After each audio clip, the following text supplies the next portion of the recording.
যে প্রডিউসারটা ছিল উনি আমাকে শুটিং সেটে এসে আমাকে দেখার পর তার পছন্দ হয়ে যায় আমাকে।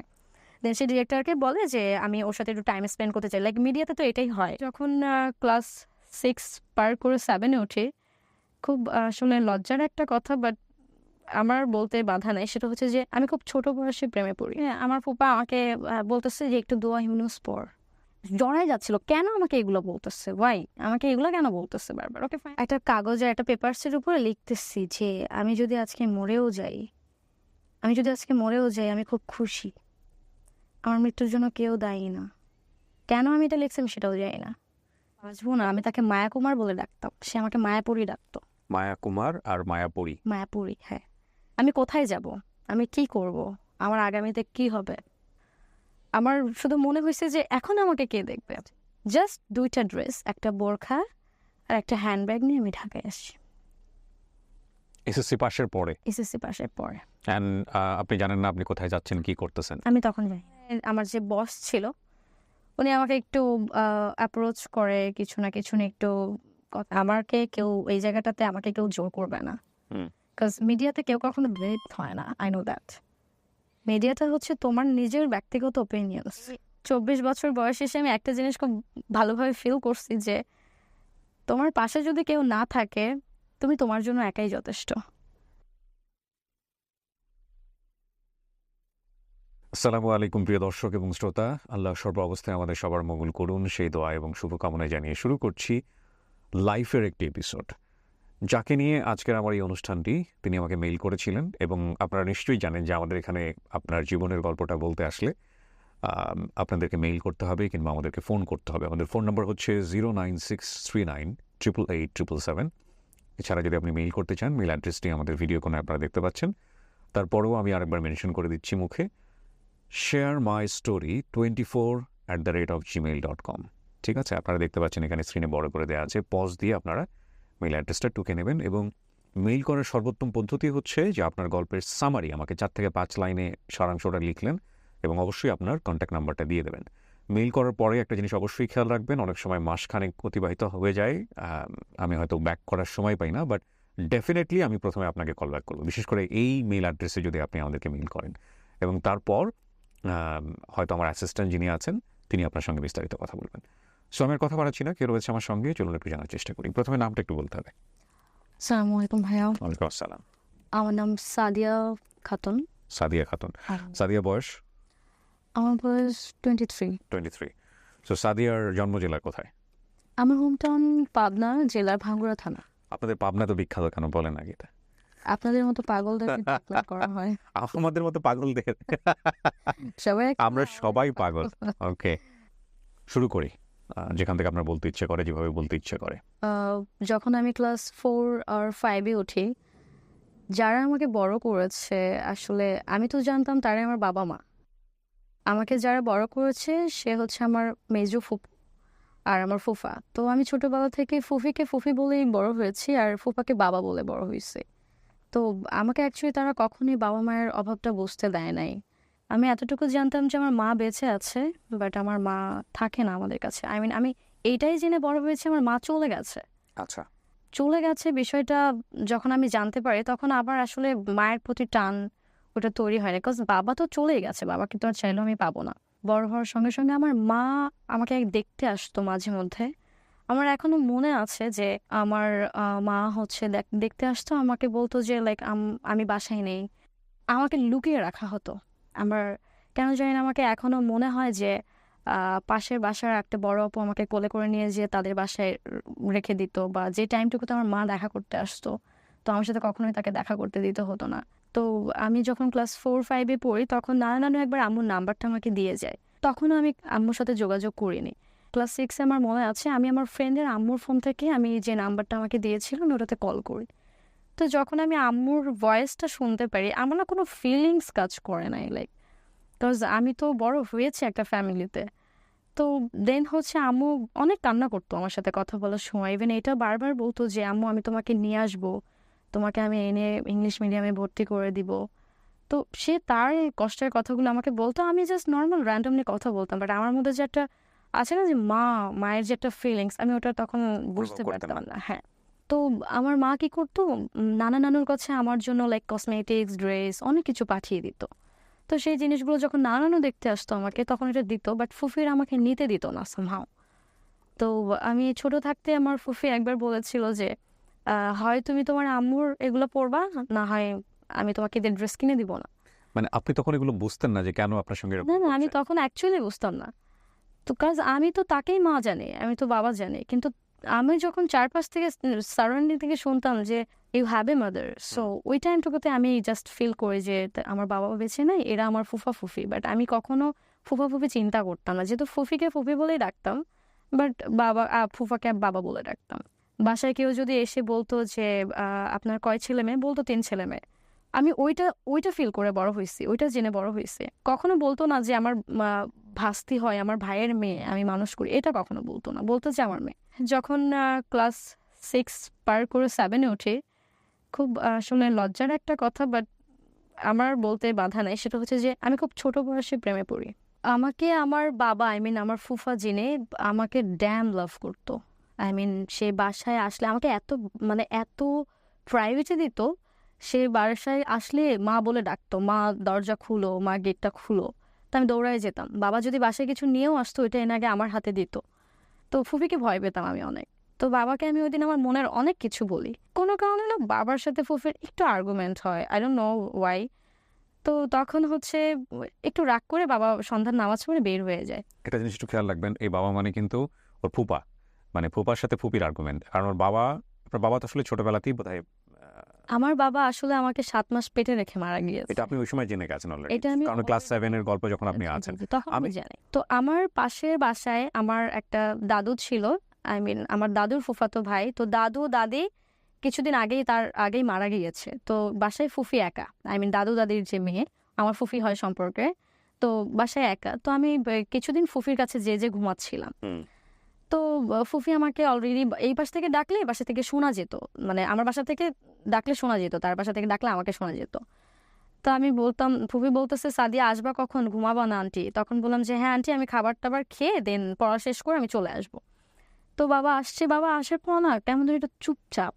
আমি তখন মানে আমি যে সারাদিন কিন্তু বাবার সাথে আমি আমার লাইফের ফার্স্ট আমি আমার বাবার সাথে ওই একটা দিন পাইছিলাম স্পেন্ড করার মতো, মানে বাবা মেয়ের একটা পার্সোনাল টাইম স্পেন্ড করার মতো আমি পাইছিলাম।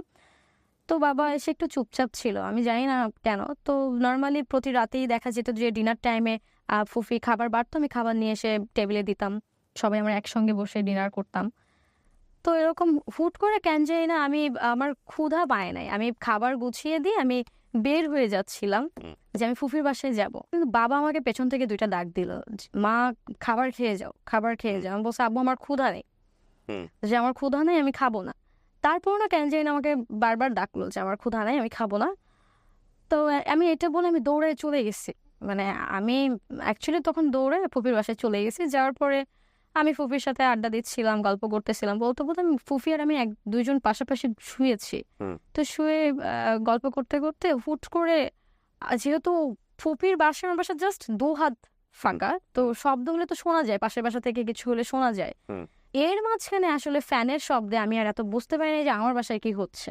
ধাম করে একটা আওয়াজ হয় আমার বাসায়, এত জোরে একটা আওয়াজ হয়, আমি ওই আওয়াজটা ফিল করি, আমি ফুফি দুইজনই।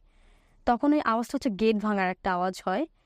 আই মিন তখন আমার ভেতরে না একটা কেমন একটা ছ্যাপ করে উঠছে যে কি হয়েছে, মানে তখন চিল্লাপাল্লা শব্দ হয়েছে, চিল্লাপাল্লা মানে বাবাকে যে এর মাঝখানে, আমার বাসার সাথেই সরকারি হসপিটাল, আমার বাবা ডক্টর ছিল, বাবাকে যে এর মধ্যে হসপিটালেও নিয়ে যাওয়া হয়েছে আমি সেটা জানি না।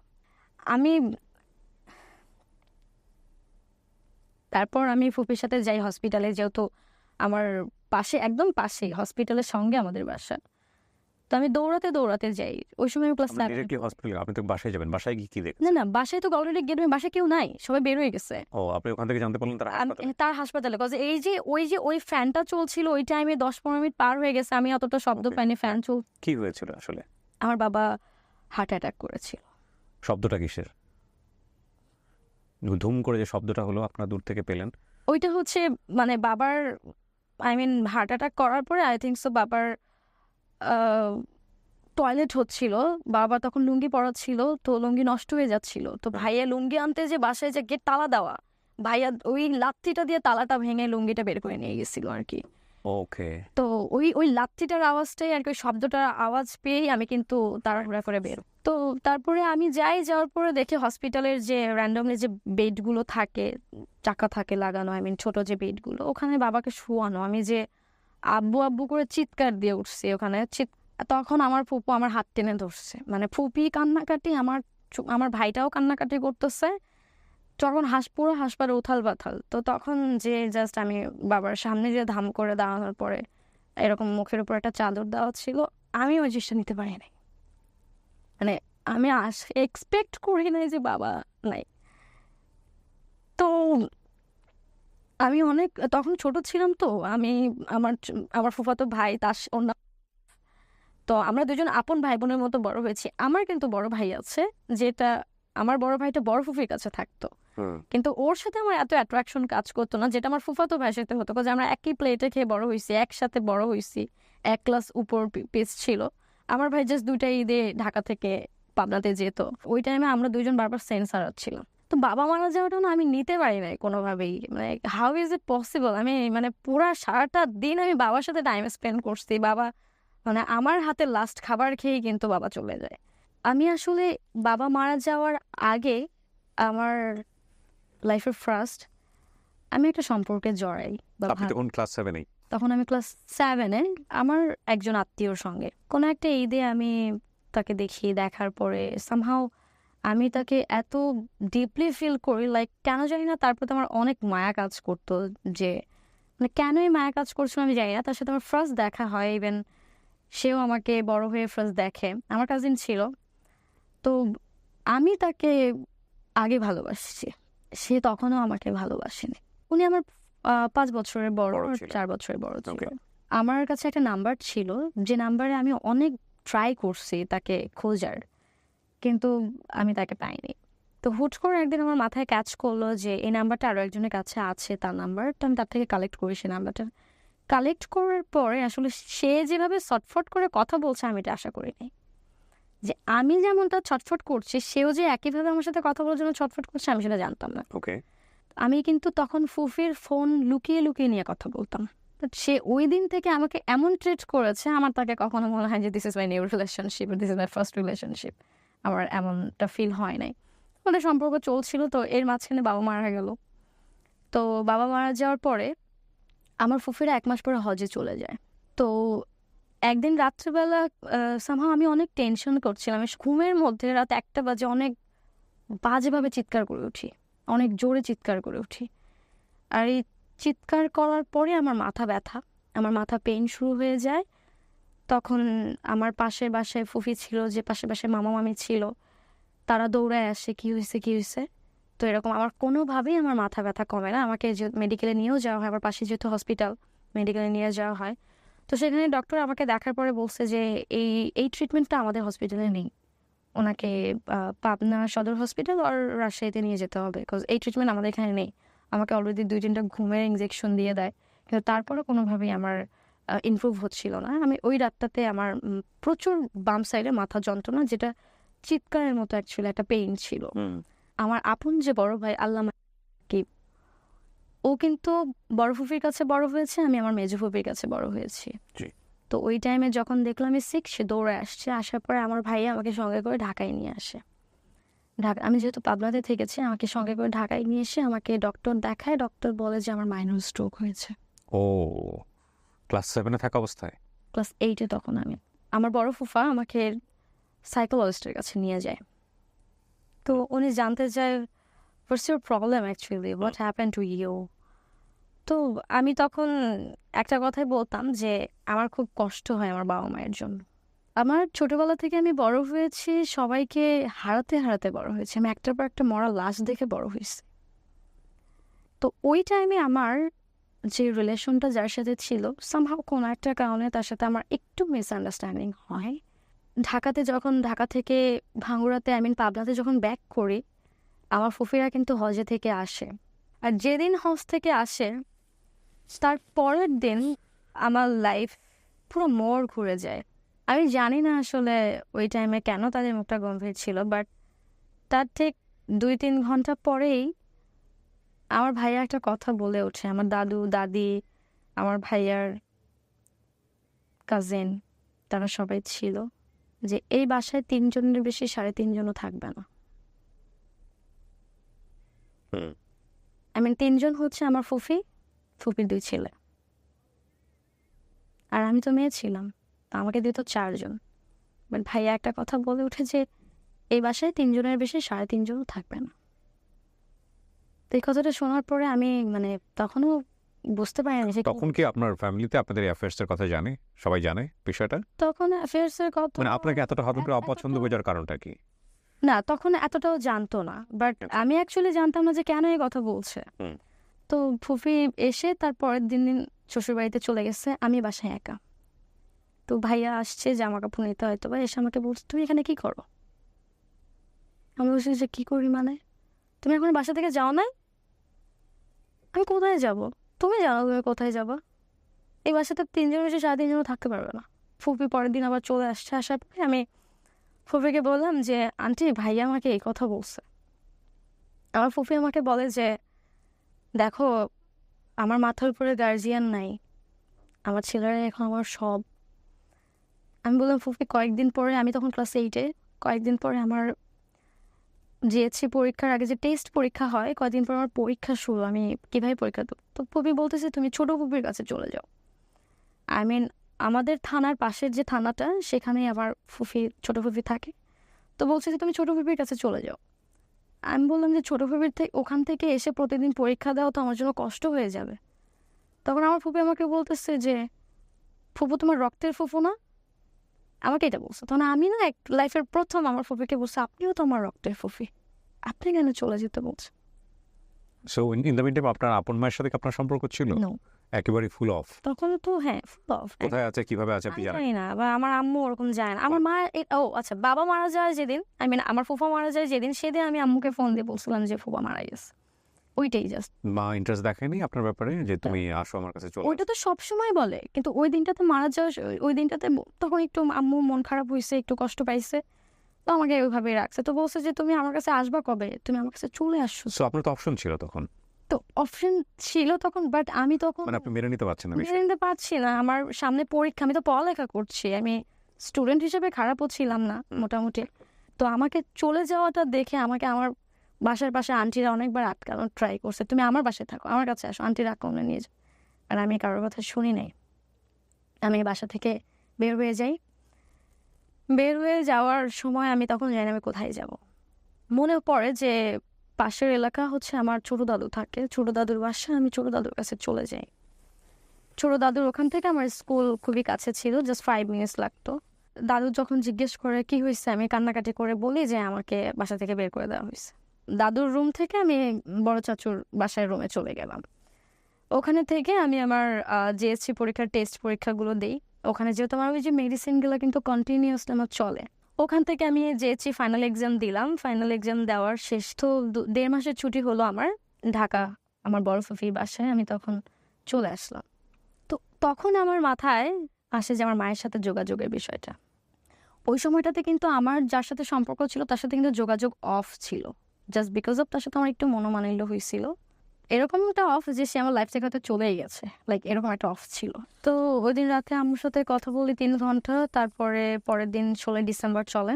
সকালবেলা আম্মুকে ফোন দিয়েছিলাম, আমি যেহেতু লুকিয়ে লুকিয়ে কথা বলছি।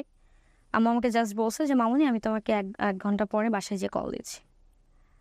র্যান্ডমলি সারাটা দিন আমি যেমন রুটিন তেমন করার পরে সন্ধ্যার পরে আমাকে জোরে ডাকছে, ডাকার পরে বলছে ফোন দে।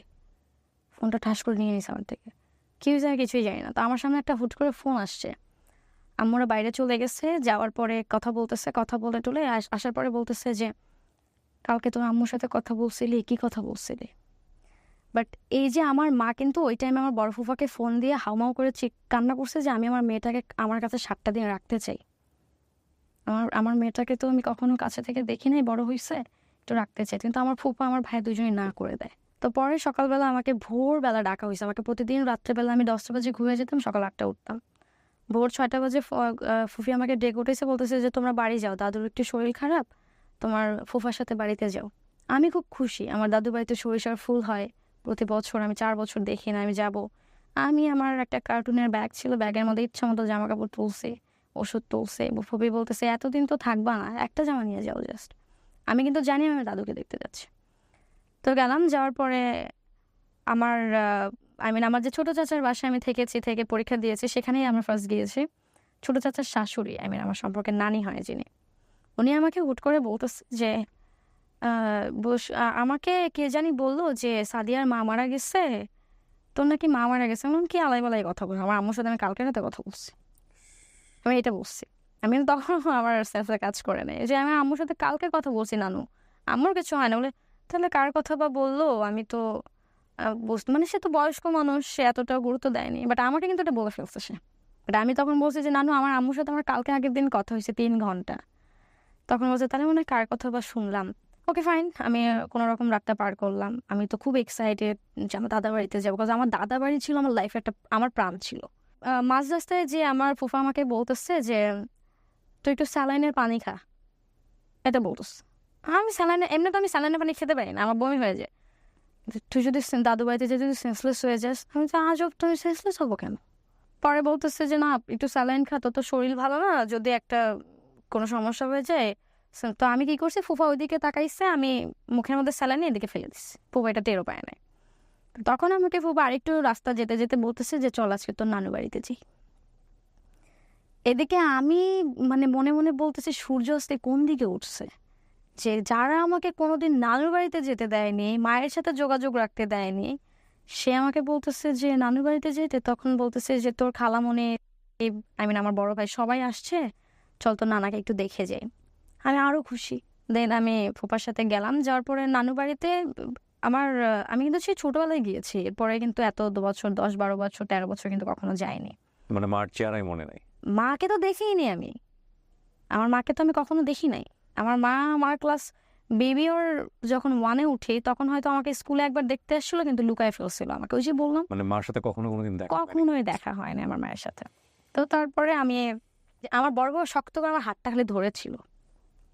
সে সে ভেতরে ভেতরে কেন জানি না একটু ভয় ভয়ে ছিল, যেটা আমি ফিল করছিলাম। কিন্তু আমার কিন্তু হাত ছাড়ে নাই। আমি বোরখা পরতাম, হেজাব করতাম, আমাকে একদম পরীর বাচ্চার মতো লাগতো লিটারেলি।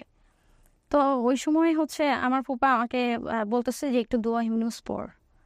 আমি না আসলে তখন ওই সময়টা আমার কাছে জড়াই যাচ্ছিল, কেন আমাকে এগুলো বলতেছে, ওয়াই আমাকে এগুলো কেন বলতেছে বারবার। ওকে ফাইন, আমি যখন বড় নানুর বাসায় হচ্ছে আমাদের যাইতে হয়, তো আমার নানুর বাসায় পার দিয়ে বড় নানুর বাসায় যেতে 2-3টা বাসা পরে একটা বড় সামিয়ানা টানানো দেখি। আমি ভাবছি যে হয়তো কারোর বিয়ে, কারোর মুসলমানের অনুষ্ঠান বা কিছু একটা। উঠানের উপরে চেয়ার দিয়ে অনেকেই বসে টসে আছে, তো আমাকে দূর থেকে দেখার পরে আমার মামা নানু সবাই আগে আসছে, বাট কেউ মানে কোনো রকমের টু শব্দও করে না। এসে আমাকে জড়ায় ধরে আম্মু কেমন আছো, নানু কেমন আছো। এমনও কেউ বলতেছে যে লাখির মেয়ে আসতেছে, কত সুন্দর দেখা যায়, দেখ পরীর বাচ্চা লাখির মতোই দেখা যায়, লাখির মতো কত উঁচা লম্বা হয়েছে। তো এরকম করতেছিল। ফুফা আমাকে তখনও শক্ত করে হাত ধরে আছে। আমি বাসার ভেতরে ঢুকতে একটা কাঠের বাক্স আমার চোখের সামনে পড়ে। আমি তখন জাস্ট এইভাবে বলছি যে কি হয়েছে। আমি চারপাশে একটু কান্নার আওয়াজ পাচ্ছিলাম, বাট আমাকে দেখার পর সবাই থেমে গেছে, সবাই, এভরিবাডি। আমি জাস্ট বলছি কি হয়েছে। তখন কতক্ষণ কন্ট্রোল করবে ফুফা। 2টা দিন পরে আমাকে বলতেছে, তখন আমাকে আমার ফুফা হাত ছেড়ে দিছে, বলতেছে তোর মা নাই, এটা বলছে। তখন বলছে নাই, কই গেছে। আমিও না তখন আমার অ্যাকচুয়ালি ঘুমের ওষুধ চলতেছিল। আমি লিটারেলি ওই টাইমটুকুতে আমি জাস্ট সাইকোটিকই হয়ে থাকতাম। আমি এত ভালোভাবে সবকিছু কেয়ার করতাম না, জাস্ট নিচে বসে পড়ি, আর কোনো মুখ দিয়ে কথা বের হয় নাই, কান্নাও করি নাই। পাশ থেকে সবাই প্যাম্পার করতেছে, বাট আমি কাউকে দেখতে পাচ্ছি না, কারোর কথা শুনছি না। আমি লিটারেলি আমার জগতে, আমি কোথায় গেছি আমি জানি না। দেন চোখে মুখে পানি দেওয়ার পরে সবাই পাশে থেকে নানুরা সবাই বলতেছিল যে ওকে একটু কান্না করাও, ও তো এভাবে মারা যাবে, আমি তো 8টার লেগে মারা যাব। আমি তো কান্না করতেছি না, বা আমি কোনো কথা বলতেছি না, এটা একদম আটকে গেছে আমার। তো আমাকে সবাই কান্না করতে বলছে। আমার ভাইকে আমি দেখতে পাচ্ছি, আমার ভাই ওইখানেই বসে আছে। আমি নিজেই হেঁটে হেঁটে আমার ভাইয়ের কাছে গেলাম, যে আমার ভাইয়াকে জীবনের প্রথম আমি গায়ে হাত তুলি, সবার সামনে আমি আমার ভাইয়াকে একটা থাপ্পড় মারি, সবার সামনে। মায়ের আদর খাইতে তোমার এত ভালো লাগে, আমাকে বলতেই ভুলে গেছো। তখন আমি জানতে পারি যে আমি যে অসুস্থ ছিলাম, মায়ের মারা যাওয়ার খবরটা আমি নিতে পারবো না, আমিই মারা যাবো, আমাকেই বাঁচাইতে পারবে না। যার কারণে আমার মা যে মারা গেছে, মারা যাওয়ার পরে আমাকে 2 দিন পরে মায়ের লাশ দেখাইছে, বিকজ অফ আমার মায়ের পোস্টমর্টম হয়েছে। পোস্টমর্টম এক্স্যাক্টলি, কেন? বিকজ অফ আমার মা ছিল উনি ফার্স্ট অনেক ভালো ছিল, যেটা আমি জানতাম। বিয়ের 4-5 বছর পরে উনি ডুবে যায়। তারপর আমার মাকে অনেক যেভাবে টর্চার করতো, আমার মা যেটা আর্নিং করতো সেটা নিয়ে নিত। আমার সো অ্যাকচুয়ালি আপনার মা সুইসাইড করে? না, আমার মা সুইসাইড করে, তাহলে আমার মাকে postmortem মেরে কেন? ফেলা হয়। ওই আমার মাকে মেরে ঝুলিয়ে রেখে যায়, যেটা আমি কিন্তু তখনও জানতাম না। মা যে মারা গেছে কিভাবে আমি জানতাম না। আমি মায়ের কাছে যে আমার লাইফের প্রথম আমার মায়ের মুখ দেখলাম। That's the point. ওরা মা কীভাবে মারা গেছে that is not the point. Point actually ওর মায়ের মুখ জীবনে প্রথম দেখেছে, এবং সেটা হচ্ছে এই অবস্থায়। আমি বহুবার বলেছি জীবন নাটকের চেয়ে অনেক অনেক বেশি নাটকীয়। আমার তখন মায়ের মুখটা দেখার পর আমার জাস্ট বারবার ফুপির মুখটা ভেসে উঠছিল আমার সামনে। মাকে অনেক ডাকলাম, আমাকে অজু করালো আমার নানু, অজু করে আমি, নানু বললো যে মাকে ছুঁয়ে দেখো, আম্মুকে ডাকো। আমি আম্মুকে আমার মা এত সুন্দর ছিল, মানে মনে হচ্ছিল যে পার্লার থেকে আম্মুকে সাজায় নিয়ে আসা হয়েছে। বাট তখন আমি জানতাম না আম্মু কিভাবে মারা গিয়েছে। বাট কপালে এখানে একটা দাগ ছিল, রক্তের দাগ ছিল, এখানে একটু দাগ ছিল, এখানে একটু দাগ ছিল। কিন্তু এত সুইট চেহারা, আমার কাছে মনে হচ্ছিল যে আমি আমার আছে না যে চকলেটের মতো লাইক এরকম। আমি মাকে ছুঁইলাম, ডাকলাম অনেকবার, আম্মু সারা শব্দ দেয় নাই। ফার্স্ট অফ অল আমি কিন্তু আমার ফুপা, আই মিন আমার বাবার মৃত্যুটা মেনে নিতে পারি নাই, যেটার জন্য আমার লাইফে আমি অসুস্থটা হই। তারপর মা মারা যাওয়ার পর আমি পুরো পাথর হয়ে যাই। মানে আমাকে যদি দুটো মারাও হইতো আমি ব্যথা পাইতাম না ওই টাইমটুকুতে। তো তারপরে আমরা ঢাকায় ব্যাক করি, ব্যাক করার পরে আমার ঘুমের ওষুধ চলে অনেক ভারী ভারী। তো আমার মা মারা যাওয়ার ঠিক 2 দিন পরে আমি ফুপার বাসাতে আমি ভুলে 2টা মেডিসিন একসাথে খাই। আমি খেয়াল করি নাই, খাওয়ার পরে খুব বাজে রিয়াকশন হয় আমার, যেটা হচ্ছে আমার হাত পা পুরো ভার হয়ে যায়। তো ওই টাইমে আমি বেডের উপরে বসে ভাইয়ার কম্পিউটারের ডেস্ক থেকে আমি একটা ব্লেড নিয়ে আমার নখ কাটছিলাম। ওইটা দুপুরবেলা ছিল, তো আমি নখ কাটছিলাম। আমি কিন্তু র্যান্ডমলি মানে খাওয়া দাওয়া করে, বাট 2টা মেডিসিন যে একসাথে আমি ঘুমের ওষুধে 2টা খেয়ে ফেলছি আমি এটা খেয়াল করি নাই। তো আমার হাত পা ভার হয়ে যায়, সামহাও আমার ব্লেড দিয়ে আমি এভাবে হাত চুলকাতে চুলকাতে আমি জোরে করে একটা দাগ দিই। আমার এখনো হাতের কাটার দাগ আছে এখানে। ওহো, অনেক। তো এই দাগটা ফার্স্টের দাগ ছিল, যেটা আমি কোনো ফিল পাই নাই। ওই টাইমে আমার ব্লাড দেখতে এত ভালো লাগছিল, আমি ইচ্ছা করে না এগুলো দিচ্ছিলাম, ক্র্যাশ করছিলাম এখানে ব্লেড দিয়ে। আমি না কোনো ব্যথা পাচ্ছিলাম, যেহেতু আমার পুরো শরীর ছেড়ে দিছে, না ব্যথা পাচ্ছিলাম, বাট আমার ব্লাড দেখতে ভালো লাগছিল তখন। আমার যে অসুস্থতা ছিল মাইনর স্ট্রোকে, সেটা কিন্তু আমার নাক মুখ দিয়ে ব্লিডিং হইতো। আর আমি এখানে একটা নোটিস করতে চাই, বিশেষ করে সাইকিয়াট্রিস্ট যারা আছেন তাদেরকে। আমি তো মানুষের জীবন গল্প নিয়ে কাজ করি এবং কাজ করেছি লম্বা সময় ধরে। এই যে ও যেটা বললো না যে ওর হাতে একটু দেখাই হাতটা এরকম করে, আপনি ক্যামেরায় ধরেন, হ্যাঁ আপনার হাত দেখতে পাচ্ছেন। এই দাগ আমি শত শত দেখেছি, এবং আমি আজ পর্যন্ত কোনো ছেলের শরীরে পাইনি এই দাগ, সবই মেয়েদের শরীরেই। এবং আরেকটা ইন্টারেস্টিং ইনফরমেশন হচ্ছে এই দাগগুলোর পেছনে বিহাইন্ড দ্য স্টোরি যেটা থাকে একটা প্রেমের সম্পর্ক মোটা দাগে। এবং কিন্তু ওর ক্ষেত্রে আমি যেটা পেলাম ডিফারেন্ট। আমার কথা সেটা না, আমার কথা হচ্ছে যে কোন ডিপ সেন্সে গেলে, কোন ধরনের সেন্সে গেলে একটা মানুষ শরীর থেকে রক্ত বের করে দিতে পছন্দ করে। এটা নিয়ে আমি সাইকিয়াট্রিস্টদের প্রচুর ভিডিও দেখেছি, বাংলাদেশের সাইকোলজি নিয়ে অনেকেই কাজ করছেন, কিন্তু আমার কাছে কেন জানি মনে হয় বাংলাদেশের খুব ব্রডার স্পেক্টে যে প্রবলেমগুলো আমাদের ব্যক্তিগত জীবনে আমরা ফেস করি সেগুলো টাচ করতে পারে এরকম টপিকগুলোর সংখ্যা খুবই কম, বা এগুলো নিয়ে ডিসকাস হয় খুবই কম। আজকেও যে হাতের কাটা একটা দেখালো, আমার মনে হয় যারা সাইকিয়াট্রিস্ট আছেন, যারা আমার শোতে দেখে থাকেন, তারা যদি কেউ ইন্টারেস্টেড হন কথা বলার জন্য এইসব বিষয় নিয়ে, দে ক্যান মেইল মি, আমাকে মেইল করতে পারেন। আমি এই বিষয়গুলো নিয়ে ইন ফিউচারে হয়তো বা একটু ডিফারেন্ট কাইন্ড অফ পডকাস্টিং নিয়ে আপনাদের সামনে আসবো ইনশাল্লাহ। ঘুমের মেডিসিনের রিয়াকশন, বাট আমি কিন্তু ঘুমের ওষুধটা 2টা খেয়েছি, বাট আমি বুঝতে পারিনি। পরে সুস্থ হওয়ার পরে কিন্তু আমি চেক করে দেখেছিলাম যখন 2টা ওষুধ নাই। ওকে, সো কাটার পরে কি হলো? তো কাটার পরে আমার হাতে এত ব্লাড, মানে এত পরিমাণে বাজেভাবে ব্লিডিং হয়েছে। আমি তখন কি করছি, আমি একটা কাগজে একটা পেপারসের উপরে লিখতেছি যে আমি যদি আজকে মরেও যাই, আমি খুব খুশি, আমার মৃত্যুর জন্য কেউ দায়ী না। কেন আমি এটা লিখছি আমি সেটাও জানি না। তারপর আমার যখন সেন্স ফেরে 6 থেকে 7 ঘন্টা পরে, দেন হচ্ছে আমি দেখি আমি হসপিটালের বেডে, আমার হাতে ব্যান্ডেজ করা, আমার পাশে আমার ফুফি, আমার বড় ভাইয়া। এই খবরটা অলরেডি জানাজানি হয়ে গেছে। দেয়ার আর এভরিওয়ান থিঙ্ক অ্যাবাউট ইট যে আমি সুইসাইডাল অ্যাটেম্প্ট করছি। আপনার সম্পর্কটা তখন কেমন? আপনার তখন আমার সাথে যোগাযোগ বন্ধ, তার টোটালি যোগাযোগ অফ। লাইক ওই কারণে কি আপনি ফ্রাস্ট্রেটেড ছিলেন? নো, বললাম না আমার মা মারা যাওয়ার পর আমি লিটারালি জাস্ট শকে পাথর হয়ে গেছিলাম। এক্স্যাক্টলি, অনেকগুলো ডেথ, অনেকগুলো মৃত্যু মাত্র এই অল্প বয়সে, যখন ও ক্লাস 8-এ পড়ছে। জি, মানে এটা আপনি চিন্তা করে দেখতে পারেন, ক্লাস 8-এ পড়া টিনেজ বয়সে মার মুখ প্রথম দেখা সেটা হচ্ছে মায়ের মৃত মুখ। সো মানে খুব সহজে রিলেট করা যায় বিষয়গুলো। ওকে, তারপর দেন হচ্ছে আমি হাসপাতাল থেকে কি হলো? হাসপাতালে আমার ফুফা যে ডিরেক্ট আমার হাতে ফোন দিল, আমার এইভাবে এনে তোর ফোন, এই ফোনের জন্যই এত কাহিনী, তো ফোন নেই। ও, ওরা তারা ভাবছে যে আমার যে রিলেশন, যেহেতু সম্পর্কের কথা তারা জানে, যেহেতু যখন ফুফি শেয়ার করছে যে সাদিয়া কিন্তু আমাকে এগুলো শেয়ার করছে, তার মানে So, ওনারা ওটার guess কোনো, করছিল। হ্যাঁ, তখন বলছে যে এই ফোনের জন্য এত কিছু, ফোন নেই। দেন আমাকে আমার ফুফি অনেকবার জিজ্ঞেস করে কেন এই কাজ করছিস, কেন এই কাজ, বাট আত্মীয় স্বজনের মধ্যে কিন্তু ছড়াই গেছে সাদিয়া সুইসাইড করতে গেছে। এক্স্যাক্টলি, সেটাই হওয়া স্বাভাবিক। হ্যাঁ, তো আমি সব বুঝেছি যে ফুফু বিলিভ করো আমি সুইসাইড করতে যাই নাই। একদিন হুট করে আমার সেই যার সাথে সম্পর্ক ছিল উনি আমার ফুফিকে ফোন দেয়, কল করে আমার সাথে কথা বলতে চায়, কারণ সে অলরেডি জেনে গেছে আমার মা বেঁচে নেই, যেহেতু আমার বাবাও বেঁচে নেই। হুম। তো সেটা সে ফিল করে আমার লাইফে সে ব্যাক করে, আমাকে কল করে। আমি বলছি যে I don't need you right now, I don't need your support right now, cause আমি না তখন এই যে ভালোবাসা বা লাইক প্রেম এই জিনিসগুলো আমার মাথায় তখন আর কাজ করেনি। I just missing my family, I just miss my parents. তো তখন একদিন আমার ভাইয়ার সাথে আমার একটু মিসআন্ডারস্ট্যান্ডিং হয়। আমার বড় ভাই আমি দুজনেই দাদা বাড়িতে তখন। তো ভাইয়াকে কেউ না কেউ এসে বলছিল যে সামহাও আমি হয়তো বা কারোর সাথে দাঁড়িয়ে রাস্তায় কথা বলছি, বাট আমি কিন্তু কাউকে চিনি না। গ্রাম, আমি প্রতি বছর 2বার দাদু বাড়িতে ঈদে যেতাম, তো আমি কাউকে চিনি না বাড়ির আশেপাশে ছাড়া।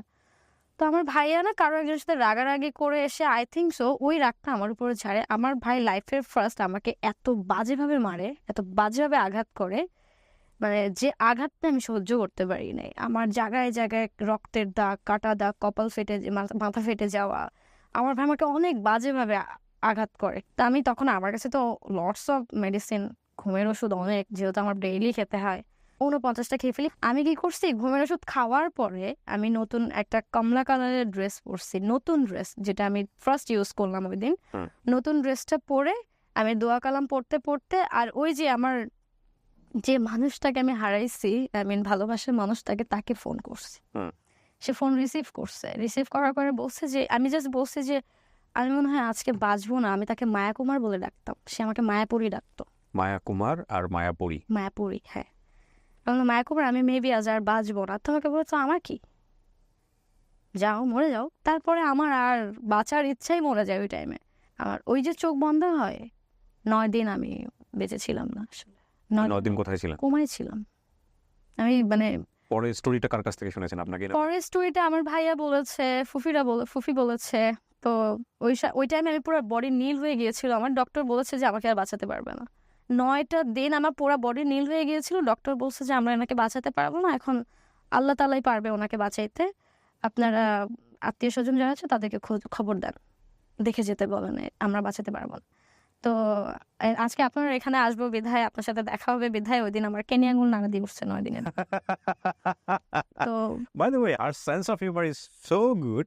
এটা হয়তো অনেকটা আপনারা দেখতে পাবেন না, ভিডিওতে অনেক কিছু এডিট করে ফেলতে হয়েছে।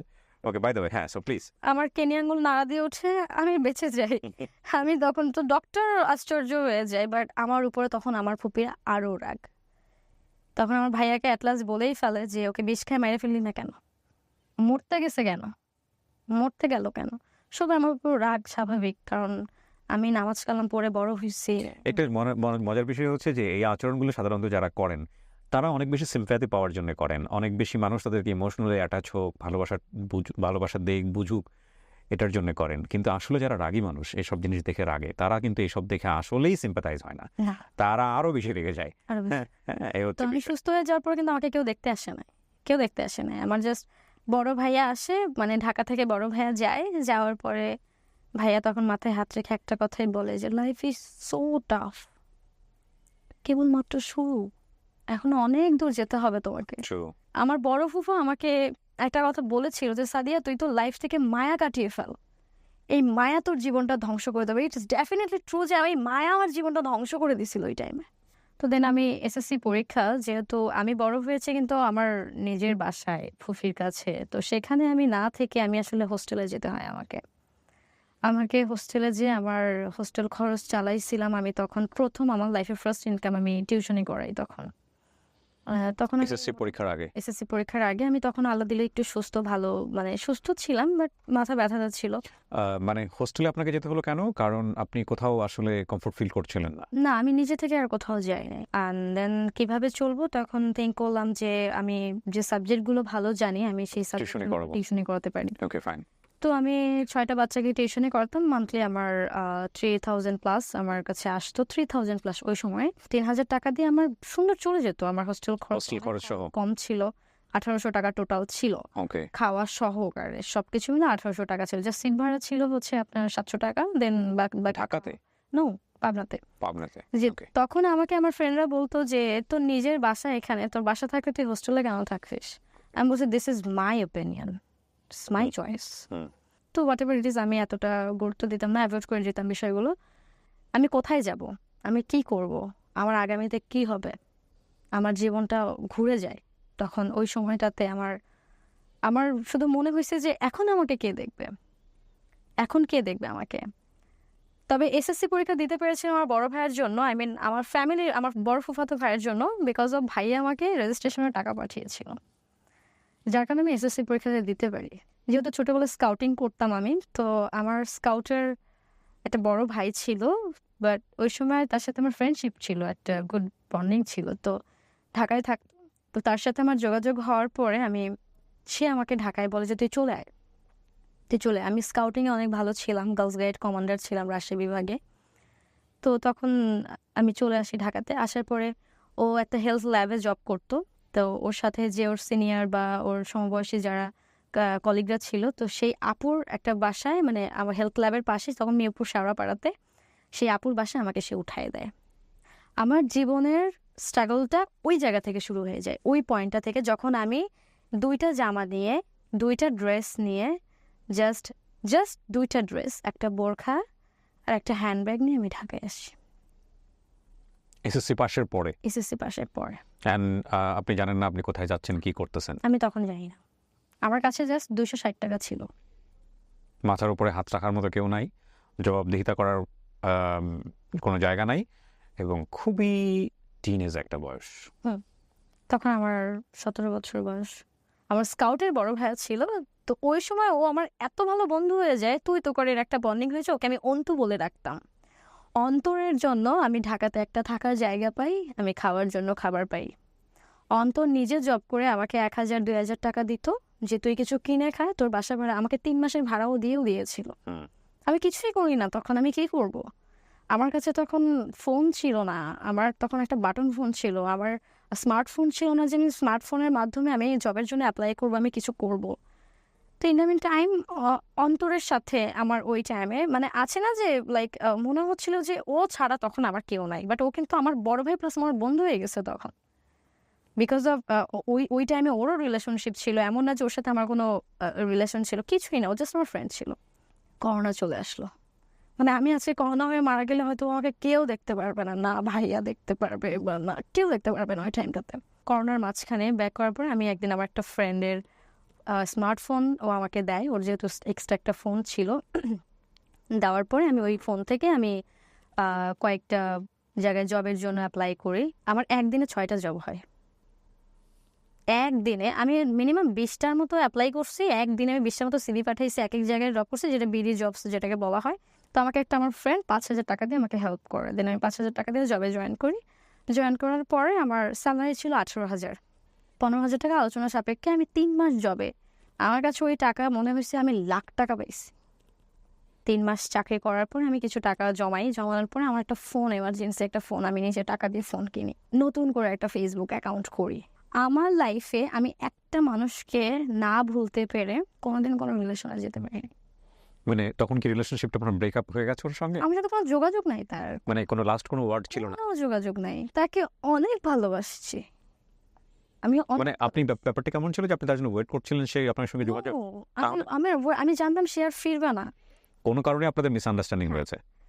তারপর আমি তাকে কখনোই ভুলতে পারি নাই, আমি ওই সময় তাকে কখনোই ভুলতে পারি নাই। বা আমি আজ এখন যদি দাঁড়িয়ে বলি, আমি আজও তাকে ভুলি নাই। শুধু সেটা, আমি আজও তাকে ভুলি নাই। তো ওই চিন্তাটা করে আমি অ্যাকচুয়ালি কখনো রিলেশনশিপে যেতে পারি নাই, কোনো রিলেশনে যেতে পারি নাই।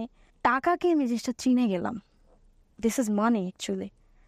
তো দেন হচ্ছে একদিন আমি যেখানে জব করছিলাম সেখানে আমার যে বস ছিল উনি আমাকে একটু অ্যাপ্রোচ করে, কিছু না কিছু নিয়ে একটু কথা বলে, যেটা আমার আসলে একটু পছন্দ হয়নি। উনি আমাকে একটু টিচ করে বসে, যেটা আমি শুরুতে একটু ভয় পাই। বা তখন আমি আসলে ওই লাইফটা, আমি ঢাকার শহর তো তখন ভালো মতো চিনি না, জানি না আমি মানুষজনকে। Double meaning sentence. এক্স্যাক্টলি। তো উনি যখন আমাকে ডাবল মিনিং করে, আমি তখন আমার জবটা ছেড়ে দিই। তো ওই মোমেন্টে আমার মাথার উপর এসে দাঁড়ায় আমার খালা, যাকে আমি আজ মা বলে ডাকি, যাদের সাথে কিন্তু কোনোদিন কমিউনিকেশন করতে দেয়নি আমাকে আমার ফ্যামিলি।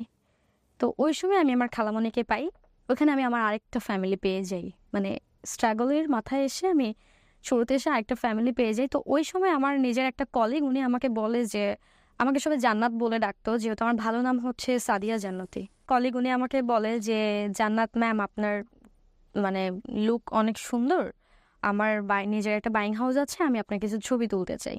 কে বলে এটা? আমার একটা কলিগ, ওনার নিজের একটা বাইং হাউস ছিল, যেহেতু উনিও চাকরি ছেড়ে দিয়েছিল কোনো একটা রিজনে। তো তখন আমি রাজি হয়ে গেলাম যে ছবি তো উঠাবে, সমস্যা নেই। তো তখন হচ্ছে ছবির হাটবাজার নামে একটা অ্যাপস ছিল তো ওই সময়। তো তখন আমার 10 থেকে 12টা ছবি তোলার পরে আমাকে না উনি 5,000 টাকা আমার হাতে দেয়। আমার মাথায় তখন একটা চিন্তা আসে যে আমি যদি 1 মাস কষ্ট করে 18,000 টাকা স্যালারি পাই, আর একটা ছবি তুলে যদি এরকম একটা দিন যদি আমি 5টা ড্রেস পরে ছবি তুললাম, আমাকে 5,000 টাকা দেওয়া হলো, এটাই তো আমার জন্য গুড অপশন। এইখান থেকে আমি যখন 3-4টা ছবি আপলোড করলাম, দেন দেখি আমার ফেসবুক অ্যাকাউন্টে কেউ মিডিয়া রিলেটেড আমাকে নক করছে। আমি ধীরে ধীরে মিডিয়ার সাথে যুক্ত হয়ে গেলাম। ওকে। দেন মিডিয়ার সাথে যুক্ত হয়ে যাওয়া বলতে গেলে প্রথম এখানে মিডিয়া বলতে যেটা বোঝাচ্ছে উনি, সেটা হচ্ছে shoot like YouTube media, actually not mainstream media. কারণ উনি আসলে বেশ কিছু কাজ করেছেন, আমি যেটা দেখেছি এই নাটকগুলো বেসিকলি আপনার হচ্ছে সোশ্যাল মিডিয়ার জন্য নির্মাণ করা হয়। ওকে, ফাইন। বাট ফটোশুটের জায়গাটাতে আমি কখনোই, মানে আমাকে কেউ কোনো ইঙ্গিত করেনি, কেউ কোনো ডাবল মিনিং করেনি, কেউ কোনো বাজে কথা বলেনি। তো অ্যাট লাস্ট আমার 4-5টা কাজ হয়ে যাওয়ার পরে আমাকে একজন মিউজিক ভিডিওর জন্য আমাকে নক করে। তো তখন ফার্স্ট গান হচ্ছে আসিফ আকবর ভাইয়ের প্রথম গানে আমি প্রথম শ্যুট করি। বাট আমি কিন্তু তখন আসলে জানতাম না যে অ্যাক্টিং লাইক কিভাবে করতে হয়। বাট ছোটবেলা থেকে নাচ গান, এটা রিলিজ হয়েছে আসিফ আকবর সাহেবের, এটা রিলিজ অনেক আগে আসলে এই ভিডিও আমি নিজেও আর খুঁজে পাই না। ওকে। তো তখন আসলে ফার্স্ট অফ অল আমি যেটা জানতে পারি সেটা হচ্ছে মিডিয়াতে গিভ অ্যান্ড টেক বলে একটা সাবজেক্ট ইউজ হয়, যেটা কম বেশি আমরা সবাই জানি। বাট ওই সময়টাতে আমি ফার্স্টে তো এত জানতাম না এটা। তো আমিও হ্যারেস হয়েছি মিডিয়াতে। হ্যারেসটা এমন হয়েছে যে আমাকে কোনো শুটিংয়ে গেলে আমাকে কেউ কিছু বলে নিয়ে যেত না। ফার্স্ট আমাকে এটা বলতো না যে তোমার সাথে আমার এটা এরকম কিছু একটা হতে পারে বা এরকম আমরা কিছু করতে পারি। তো আমি শুটিংয়ে যাওয়ার পরে একদিন আমি হ্যারাসমেন্ট শিকার হই। আর যে হ্যারাসমেন্টের শিকারটা আমার জন্য মানে এতটা ব্যাড ইফেক্ট ছিল, যেটার জন্য আমি শুটিং সেট থেকে বের হয়ে আসছিলাম। আমার লাইফের ফার্স্ট কজ আমার একটা কথা আমার মাথায় ছিল যে আমার কাছে মনে হয়েছে যে আমি ঠিক, সব ঠিক, আমাকে কেউ এই জায়গাটাতে আমাকে কেউ জোর করবে না। বিকজ মিডিয়াতে কেউ কখনো ব্রেক হয় না, আই নো দ্যাট। মিডিয়াটা হচ্ছে তোমার নিজের ব্যক্তিগত ওপিনিয়ন্স। আমি যখন জানলাম যে আমার যদি নিজের ইচ্ছা থাকে 2টা টাকা বেশি ইনকাম করার, আমার যদি লোভটা থাকে, আমি তার সাথে যেতে পারি, হোয়াট এভার ইট ইজ। এটা আমার ইচ্ছা, ব্যক্তিগত ইচ্ছা। আমার যদি মনে হয় যে না, আমি সারাদিন শুধু কাজ করব, কাজ করার সময় যার সময় পেমেন্ট নিয়ে যাব, এটা করতে পারি। তো আমি কিন্তু অলরেডি হ্যারাস হয়েছি, তারপর আমি বের হয়ে গেছি। হ্যারাসটা কোথায় হয়েছে? যে ডিরেক্টর ছিল উনি অ্যাকচুয়ালি আমাকে কোনো অফার করেনি, উনি কোনো বাজে অফার করেনি, কিছুই না। বাট যে প্রডিউসারটা ছিল উনি আমাকে শুটিং সেটে এসে আমাকে দেখার পর তার পছন্দ হয়ে যায় আমাকে। দেন সে ডিরেক্টরকে বলে যে আমি ওর সাথে একটু টাইম স্পেন্ড করতে চাই। লাইক মিডিয়াতে তো এটাই হয়, রাইট? মিডিয়াতে এরকমটাই হয়ে আসে, অনেকেই হয়তো বা কেউ বলে বাট কেউ বলে না। সো আমার জায়গাতে আমি এরকম একটা হ্যারাসমেন্টের শিকার হই। বাট আমি তখন আসলেও এই জায়গাটা এতটা ভালো, তখন আমি প্রফেশনাল না, আমি জাস্ট ফার্স্ট মানে নিউ ফেস। সো তখন আমি শুটিং সেট থেকে বের হয়ে যাওয়ার পরে আমার পেমেন্ট ছিল 5,000 টাকা তখন, ওই সময়ে 4-5টা কাজের পরে। দেন হচ্ছে আমাকে ভাইয়া নিজেই 2,000 টাকা বিকাশে পাঠিয়ে দেয়, যেহেতু আমাকে শুটিংয়ে নিয়ে আসা হয়েছে, আমি এখান থেকে বের হয়ে গেছি। ওই দিন রাত্রেবেলা শুটিং শেষ করে যে ভাইয়া আমাকে নিজে বলে যে আপু মিডিয়াটা হচ্ছে এটা এটা। ওনার কথা মাথায় রেখে আমি গত 4 বছর মিডিয়াতে কাজ করছি, আর যে কথাটার জন্য আমি মিডিয়াতে সুন্দরভাবে কাজ করতে পারছি, কোনো বাজে অফার থেকে শুরু করে এভরিথিং আমি সুন্দর করে মেনটেন করে কাজ করতে পারছি। তো আমি যখন অ্যাক্টিং করতে, আমি মিউজিক ভিডিও কাজ করতে করতে হঠাৎ করে আমার নাটকের অফার আসে। তো আমার অ্যাক্টিংয়ের প্রতি একটু আলাদা একটা ফ্যাসিনেশন ছিল। তো তখন আমি অ্যাক্টিংয়ে ঢুকে যাই। অ্যাক্টিংয়ে ঢুকে যাওয়ার পর থেকে আমার মিউজিক ভিডিওর দিকে আর তাকাতে হয়নি। তখন আমাকে আর পেছন ঘুরে তাকাতে হয় নাই। তখন আমি মোটামুটি সপ্তাহে 3 দিন 4 দিন ইনকাম করছি। তখন আমি অ্যাকচুয়ালি টাকা কখনোই গুছাইতাম না। আমার না নিজস্ব কোনো ব্যাংক ব্যালেন্স ছিল, না পার্সোনালি কোনো ব্যাংক ব্যালেন্স ছিল। আমি কখনোই কিছু করতাম না। আমি জাস্ট খরচ করতাম। তারপরে আমি যে আমার যে স্ট্রাগলিং যে লাইফটা, আই মিন আমার যে আপুর সাথে শেয়ারে থাকতাম, সেখান থেকে আমি সাবলেট নিলাম। সাবলেট মানে এক রুমে আমি রুম নিলাম, কিছু ফার্নিচার করলাম, মানে একটা বেড করলাম, একটা লেখাপড়ার কি অবস্থা তখন? আমি লেখাপড়া তখন কন্টিনিউয়াসলি করছি। ওকে, মানে লেখাপড়ার পাশাপাশি হচ্ছে হ্যাঁ, এই ধরনের করোনার সময় তো 1 বছর এমনি তো আমাদের সবার ইয়ারলস হয়ে গেছে। Right.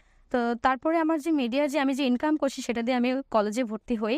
কলেজে ভর্তি হওয়ার পরে আমি আর্টস সাবজেক্টটা নিয়ে যেতাম, আমি কিন্তু সায়েন্স পড়ে আসছি। রাইট, মানে ওর যেটা হয়েছে যে নিজের পয়সা ইনকাম করে নিজে পড়াশোনা করছে, নিজের খরচ নিজে চালাচ্ছে এবং ভবিষ্যৎটা নিজের হাতে গড়ার চেষ্টা করছে। রাইট।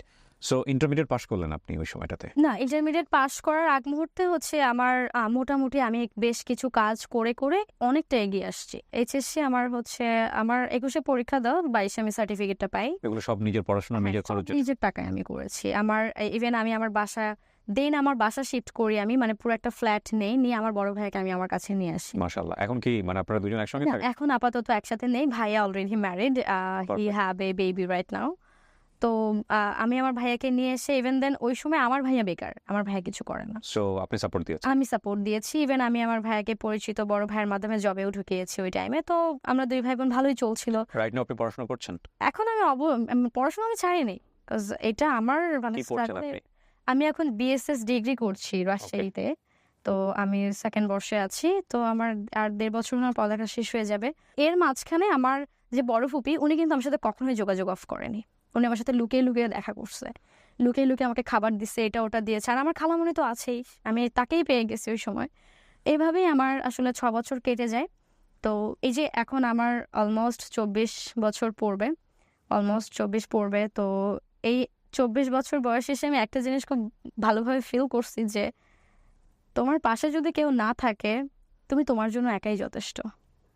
আমার সাহস ছিল, আমি আজকে এতদূর আসতে পেরেছি। পারফেক্ট। আমার মনে হয় প্রশ্নটা করার প্রয়োজন নাই যে সাদিয়া কেন আজকে এই গল্পটা এখানে বলতে এসছে। আমি একটা জিনিস বিশ্বাস করি, প্রত্যেকেরই গল্প আছে। সেই গল্পে কেউ ভিলেন আছে, কেউ নায়কের ভূমিকায় আছে, কেউ একেবারে না বলার মতো জায়গায় আছে। তবে এগুলো জাস্টিফাইড না, কারণ যে ব্যক্তিগুলো ওনার জীবনে কষ্টে বা দাগ ফেলে গেছেন তাদেরও যুক্তি আছে সেই জায়গা থেকে। আমরা সেই বিষয়গুলোকে ফোকাস করব না, কিন্তু ওর লাইফের যে প্যারাডাইমটা, সেখানে একটা মারাত্মক রকমের শক্তিশালী জায়গাটা হচ্ছে জন্মের পর থেকে একটা শিশুকে যে অবস্থায় থাকা উচিত ছিল ফ্যামিলির ভেতরে, ও সেই পরিবেশটা পায়নি। ও অসংখ্য মৃত্যু দেখেছে, যেই মৃত্যুটা ওকে একসময় সুস্থ জীবন থেকে দূরে সরিয়ে দিচ্ছিল।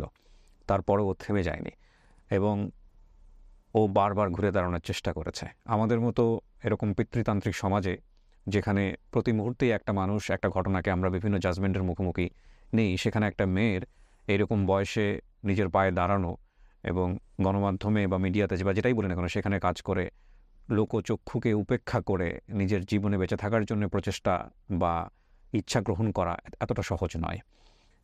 তারপরেও বেঁচে থাকতে হবে, জীবনকে সামনের দিকে এগিয়ে নিতে হবে। সাদিয়া সেই কাজটাই করেছে।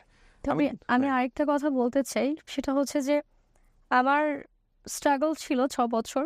তো মাঝখানে ফ্যামিলির সাথে যোগাযোগ হতো, তো তারা একটু ডিটেলস হয়ে গেছিলো আরও বেশি। তার কারণে আমি মিডিয়াতে ঢুকেছিলাম জন্য, কাজ ছোটোবেলা থেকে আমি নামাজ কালাম পড়ে বড় হয়েছি। আমি একটা মানে হাজি ফ্যামিলির মেয়ে ছিলাম। তো আমার ফ্যামিলির সাথে ওটা কখনো যেত না, যেটা তারা পছন্দ করতো না, যার কারণে আরও বেশি দূরে সরিয়ে রাখেছিল। তো তারপরে আমি তাদের কজ আমার লাইফে কখনো প্রেম ভালোবাসা নিয়ে কোনো কষ্ট ছিল না। আমার জীবনে একটাই কষ্ট ছিল, আমি পরিবারটাকে মিস করতাম। আমার অসুস্থ হলে আমার পাশে কাউকে পেতাম না। আমার মানে আছে না, খুব খুব কষ্ট হলে আমার ফুপিকে আমি আমার ফুপিকে অনেক মিস করি ট্রুলি। যেটা আমার বাবার কথা অনেক মনে পড়ে। আজ আমার ফুফিকে, আমার আমার ফ্যামিলিকে আমি অনেক ভালোবাসি। আমার লাইফে যাই হয়ে যাক না কেন, আমি কোনোদিনও তাদের দোষ দিইনি।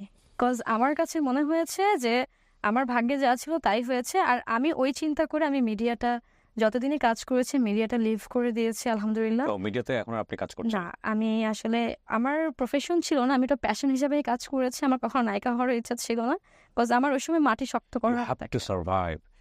বেঁচে থাকার জন্য মানুষ অনেক কিছুই করে। তো প্রিয় দর্শক এবং শ্রোতা, অনেক ধন্যবাদ সাদিয়া। সামনে অনেক দিন পরে আছে। You are 24, you are just only 24, but আপনার লাইফের এক্সপিরিয়েন্স আমি বলবো আপনার বয়স হচ্ছে ডবল। সো এটা একটা অ্যাসেট জীবনের জন্য। এটাকে কাজে লাগিয়ে আপনি সামনের দিকে এগিয়ে যাবেন, এই প্রত্যাশায় থাকলো। আজকের গল্পটা একটা শান্ত নদীর মতো। আপনি যদি অনুভব করতে পারেন তাহলে অনেক কিছুই নিজের জায়গাটা থেকে রিয়েলাইজ করতে পারবেন। আর যদি জাজমেন্টে নেন সাদিয়া ভালো না মন্দ, তাহলে এই গল্প আপনার কোনো কাজে লাগেনি। শেষ করছি আজকের মতো। আসসালামু আলাইকুম।